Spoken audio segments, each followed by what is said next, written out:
ஊர்ல இருக்கக்கூடிய எல்லா பேருமே புறந்தள்ளி எல்லா பேரும் நம்மளுக்கு சொந்த ஊர் தான். ஒரு சின்ன வயசா இருக்கும்போது இந்த ஊரோட வளத்தை பார்த்தோம்னா கற்பனையில வந்து பார்த்தோம்னா அவ்வளவு அழகா இருக்கும்.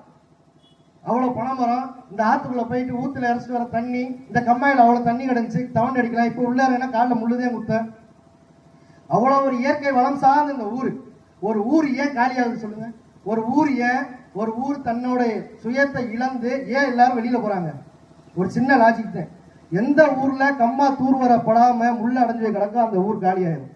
நீ எந்த ஊராலும் எடுத்துக்கங்க, அந்த ஊர்ல முள்ள அடைஞ்சு வச்சு என்ன ஆகும்?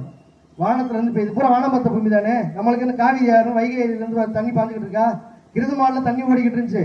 அதே ராஜேந்திர வாழை வச்சு மொத்தமா அடிச்சு உலையில ஓட்டு முடிச்சுட்டாப்ல மண்ணல்லி. அங்கே தண்ணி வராது. இருக்கிற இந்த கம்மாயில தண்ணி நின்றாத்தான் இங்க இருக்க கருவ மரத்தை அகற்றாம, இங்க இருக்க கம்மாயை தூர் வராம இந்த தண்ணி பூரா வயக்காட்டுக்கு போகாது. வயக்காட்டுக்கு போகாம என்ன ஆகும்? விவசாயம் பண்ற ஆள் பூரா விவசாயத்தை இழந்துட்டு மதுரைக்கு கொத்தனார் வேலைக்கு, அருப்புக்கோட்டையில சித்தாள் வேலைக்கு தான் போகணும். அப்ப இந்த